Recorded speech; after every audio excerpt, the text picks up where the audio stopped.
como é que ela vai funcionar? Serão liberados, a gente já tem conteúdos liberados na plataforma, serão liberados 4 conteúdos mensais toda semana. Toda sexta-feira entra um conteúdo novo.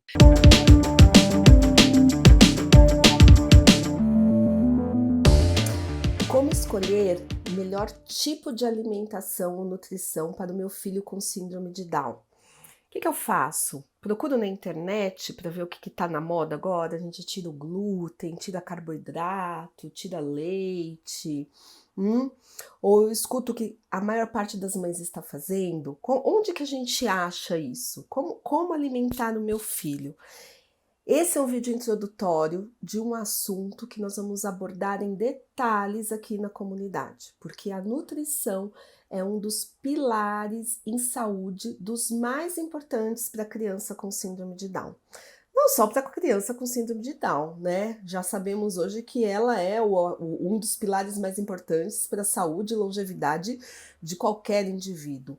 Mas, especificamente na síndrome de Down, nós temos alguns alimentos que podem colaborar para o desenvolvimento neurocognitivo, para a prevenção à obesidade, para uma série de fatores que eles têm maior tendência a fazer ou terem ao longo da sua vida, e alimentos que vão impactar no neurocognitivo das crianças, que é tudo que a gente mais quer, né? A gente quer que esse cérebro deles possa se organizar melhor, possa ter desempenhos melhores, para que eles tenham mais habilidades para buscarem os seus sonhos, né? Isso que é o mais importante. O mais importante não é tornar uma criança com síndrome de Down igual a outras crianças, porque ninguém vai ser igual a ninguém. Outras crianças também possuem suas dificuldades e suas limitações.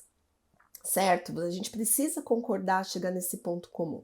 O que nós precisamos fazer para todos os nossos filhos é treiná-los para terem habilidades que os levem mais longe, que os levem mais perto dos seus sonhos. E a nutrição é muito importante nesse aspecto, porque ela pode tanto te ajudar, colaborar, quanto te atrapalhar. E aí vem um conhecimento muito específico. Eu, na minha formação, fiz pediatria, depois fiz nutrologia pediátrica e depois fui fazer a capacitação aí, me influenciar um pouco mais pelas questões da síndrome de Down. E nada mais óbvio do que eu juntar meu conhecimento em nutrição, em nutrologia, com a síndrome de Down. Então, vale um tópico para cada assunto aqui dentro da comunidade. Mas hoje eu quero dar um olhar amplo e importante. Não é qualquer alimento, não é de qualquer maneira. Tem que saber como a gente está fazendo para que ele seja melhor absorvido e impacte melhor o desenvolvimento do nosso filho. Então eu queria trazer hoje para vocês 3 aspectos que são, acho que, os mais evidentes e que mais aparecem na questão da síndrome de Down e que podem ser conduzidos através de uma boa orientação alimentar. Então a gente já sabe que essas crianças têm uma maior tendência a terem intestino preso, a fazerem obstipação por algumas razões, né? Que eu vou pincelar aqui, mas que a gente vai aprofundar depois aqui na comunidade. Então, eles têm anatomicamente um intestino bem mais longo do que da criança tradicional. Isso faz com que esse resíduo de fezes tenha que percorrer um espaço muito maior, uma distância muito maior, para conseguir ser eliminada. Então, o intestino preso muitas vezes vem desse território maior, que é anatômico, né? Se não for patológico, que a gente cai para uma outra parte, se o seu pediatra viu que o intestino dele está tudo bem, é normal, ele já vai ser longo de qualquer maneira e esse processo vai poder estar acontecendo. E não evacuar de maneira frequente, não precisa ser diariamente, mas não evacuar de maneira frequente pode me trazer outros tipos de distúrbios. Hoje a gente sabe que o intestino está muito coligado com outras áreas do nosso corpo. Então existe um eixo já descoberto, intestino-cérebro, intestino-pulmão, e a gente vai falar mais para frente sobre isso. Mas é muito importante a gente conseguir apesar da anatomia, manter um hábito intestinal saudável para essas crianças. A segunda coisa é o hipotireoidismo. Uma tendência maior ao hipotireoidismo é algo que a gente rastreia constantemente no consultório, faz exames, porque eles têm uma maior tendência a ter. E o hipotireoidismo, ele faz uma baixa de metabolismo. Então, tudo que é muito ativo fica mais lentificado no meu organismo. A falta do hormônio da tireoide faz isso. E colaborando para o meu intestino preso, colaborando para aumento de peso, que é a nossa terceira preocupação aqui, que é a tendência à obesidade, colaborando por uma fadiga que não me deixa fazer as minhas terapias ou a minha atividade física, que vai acabar impactando na obesidade, na obstipação. Ou seja, vocês conseguem ver que uma área que não vai bem consegue atrapalhar várias outras. E a questão neurocognitiva, que é muito importante, porque a gente tem um foco ali no desenvolvimento, numa reorganização neuronal, numa melhora dessa plasticidade do cérebro, essa massinha de modelar que é o cérebro das crianças e dos bebês, muito grande. E a alimentação, ela pode intervir em cada setor desses. Então, de maneira global, geral, o que a gente acaba orientando, né, para as mães, as famílias da síndrome de Down em relação à alimentação? Por que global? Porque há uma personalização da própria alimentação, né? A gente tem um contexto para todas as crianças. Aí dentro desse contexto de todas as crianças, a gente tira a parcela das crianças com síndrome de Down e faz uma personalização para este grupo, mas a gente sabe que dentro deste grupo eu vou ter peculiaridades da família, genéticas, da cultura, de experimentações que às vezes não foram tão legais para essa criança. Então, isso que eu falo aqui sempre tem que ter um olhar de que vou começar a fazer, mas é bom conversar com o meu pediatra e rever alguns pontos, sempre. E a gente não faz isso só de indivíduo para indivíduo, a gente faz isso também de pessoa, de fase da vida daquela criança, daquela pessoa para outra fase da vida. Às vezes o que funciona bem num lactente, numa criança até 2 anos de idade, não vai funcionar bem quando ele tiver 5, 6 aninhos, e a gente vai ter que refazer, né? Então, é muito importante ter esse olhar. Então, de maneira muito generalizada, como é que a gente investe nessa alimentação de primeira? Número 1, a amamentação sem sombra de dúvida.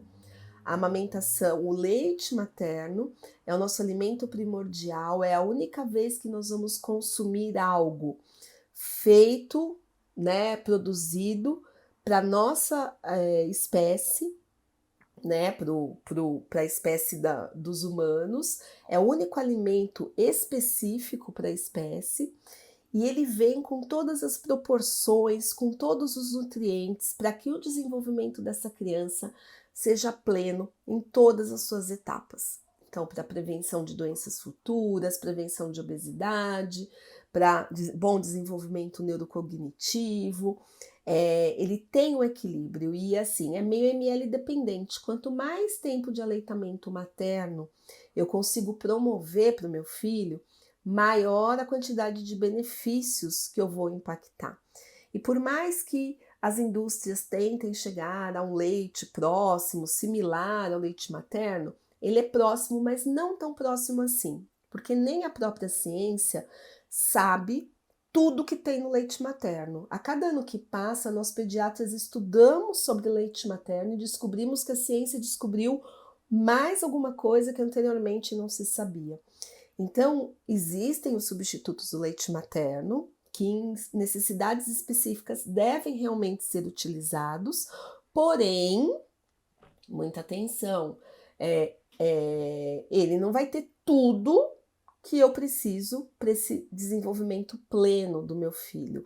Ele vai ser usado realmente na impossibilidade do aleitamento. Então, eu perco alguma coisa ali, substituo, mas se eu posso aleitar, aí, exclusivo até o 6º mês de vida, Vamos ver também como vai o desenvolvimento dos bebês, porque muitas vezes a gente atrasa um pouquinho a introdução alimentar dessas crianças por conta do desenvolvimento motor.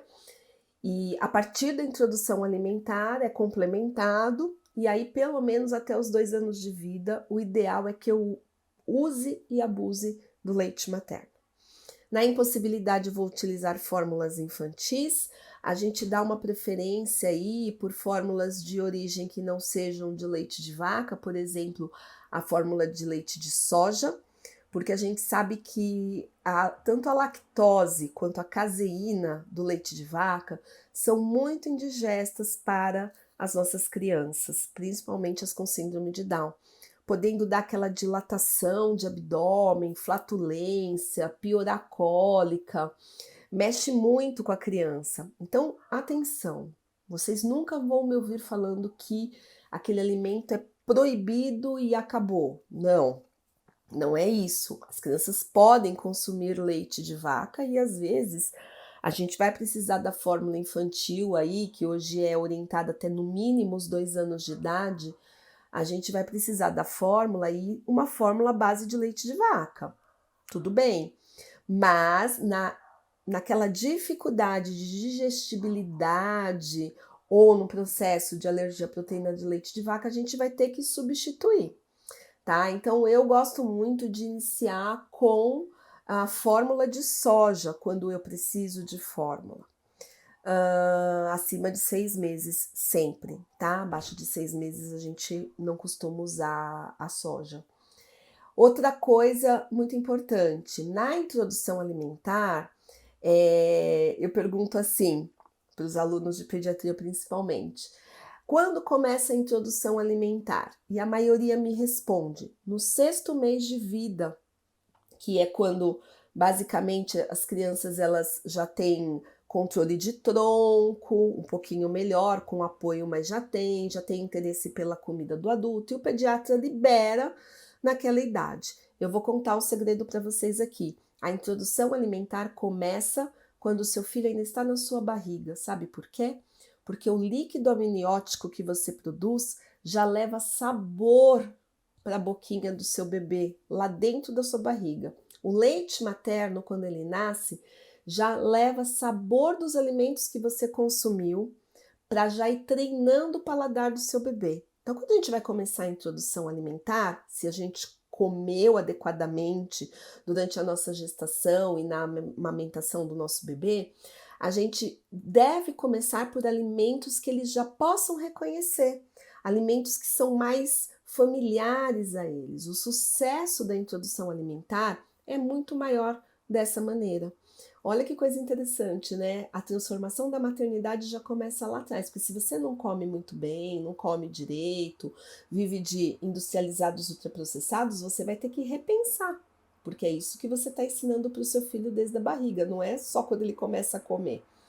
Na introdução alimentar, o equilíbrio do prato já é o equilíbrio do prato que nós vamos ter lá para frente. Nós só vamos mudar consistência, acrescentar itens, mas é o que nós precisamos ter. O nosso prato ele é formado de 4 partes. Vamos relembrar? É o prato do bebê e o nosso prato. Quais são os 4 ingredientes principais e essenciais que vão nesse pratinho da criança?